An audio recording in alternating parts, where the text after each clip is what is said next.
प्रभू येशूने प्रेमाविषयी काय शिकवले? योहान याचा 3 अध्याय वचन 16 मधून आपण बघूया. वचन 16 असे म्हणते, देवाने जगावर एवढी प्रीती केली की त्याने आपला एकुलता एक पुत्र दिला, अशासाठी की जो कोणी त्याच्यावर विश्वास ठेवतो त्याचा नाश होऊ नये, तर त्याला सार्वकालिक जीवन प्राप्त व्हावे. हे वचन निसंशयपणे बायबलमधील सर्वात उत्कृष्ट वचन आहे, ज्यावर प्रवचन दिले जाते.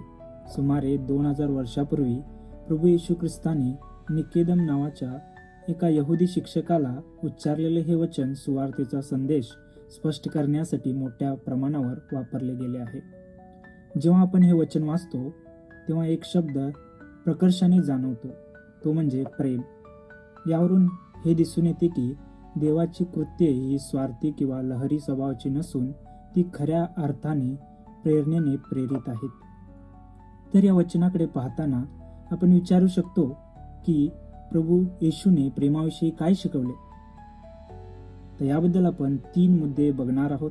पहिला जो मुद्दा आहे, प्रेमाला एक स्रोत असतो.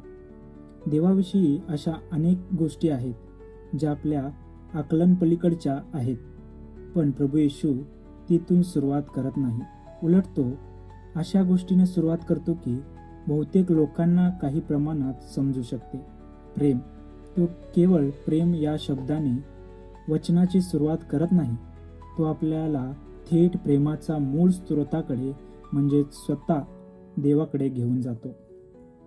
1 योहान याचा 4 अध्याय वचन 8 मध्ये ज्या लेखकाने हे शब्द लिहिले म्हणजेच योहान म्हणतो, वचन 8, जो प्रीती करत नाही तो देवाला ओळखत नाही, कारण देव प्रीती आहे. हा काही आपल्याला हवे ते करण्याचे समर्थन करणारा मंत्र नाही किंवा प्रेमस्वरूप देव आपल्या पापांकडे दुर्लक्ष करेल असे गृहीत धरणारही नाही. उलट हे देवाचे स्वरूप आणि चारित्र्य याचे स्पष्टीकरण आहे. देवत्वाच्या व्यक्तींनी म्हणजेच पिता, पुत्र आणि पवित्र आत्मा अनादी कालापासून प्रेम केले आहे. आणि देवाच्या या प्रेमाच्या ओघामुळे केवळ जगाचीच नव्हे तर मानवजातीचीही निर्मिती झाली. जरी आपण देवाचे जग व्यापून टाकणारे मानव त्याची आज्ञा मोडली असली आणि त्याला निराश केले असले, तरीही तो आम्हावर प्रेम करतो. दुसरा मुद्दा, प्रेम त्यागमय आहे. पण देव आपल्यावर प्रेम करतो हे आपण कसे सिद्ध करू शकतो? त्याच्या वचनानुसार. याचा पुरावा आहे की देवाने आपले प्रेम प्रगट करण्यासाठी आपला एकुलता एक पुत्र प्रभू येशू याला मानवी रूपात पाठवले. वधस्तंभावर खिळले जाण्याच्या आदल्या दिवशी प्रभू येशू आपल्या शिष्यांना सांगतात, योहान याचा 15 अध्याय वचन 13 मध्ये, आपल्या मित्रांकरता आपला प्राण द्यावा ह्यापेक्षा कोणाची मोठी प्रीती नाही.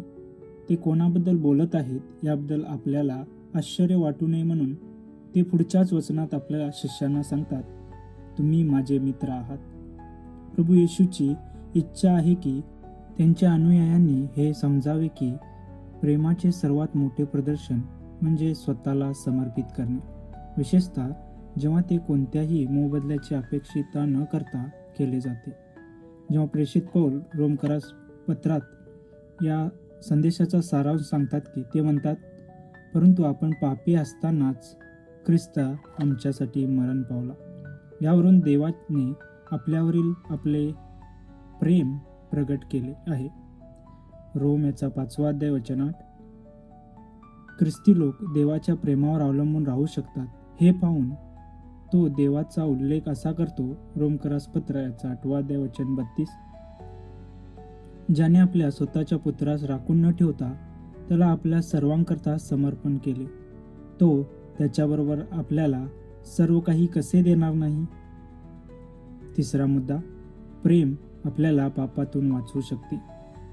माझी आशा आहे की जेव्हा तुम्ही हा व्हिडिओ पाहाल आणि प्रभू येशू ख्रिस्ताला वधस्तंभावर मरण्यासाठी पाठवण्यावर विचार कराल, तेव्हा तुम्हाला या महत्त्वपूर्ण घटनेमागील प्रेरणा समजेल. प्रभू येशूचा मृत्यू हा केवळ न्यायाचा विपर्यास नव्हता किंवा तो एक भयंकर अपघातही नव्हता. ते एक प्रेमाचे कृत्य होते. देवाने मानवजातीवर इतके प्रेम केले की त्याने पापी लोकांच्या वतीने देवाचा न्याय स्वतःवर घेण्यासाठी आपल्या पुत्राला पाठवले. आपण ज्या वचनाचा विचार करत आहोत त्याचा शेवट देवाच्या प्रेमावर किंवा प्रभू येशूला पाठवण्यावर होत नाही, उलट त्याचा शेवट संपूर्ण मानवजातीला दिलेल्या एका प्रस्तावनाने होतो, ज्याची केवळ एकच अट आहे. जो कोणी त्याच्यावर विश्वास ठेवतो तो नाश पावू नये, तर त्याला सार्वकालिक जीवन मिळावे. देवाचे प्रेम सर्व भूतकाळात दाखवलेली गोष्ट नाही, ते आताही उपलब्ध आहे आणि पुढे येणाऱ्या महान अनंतकालापर्यंत विस्तारलेले आहे. ही अशी गोष्ट आहे जी तुम्ही त्याच्यासोबत सदैव अनुभवावी अशी त्याची इच्छा आहे. आमेन.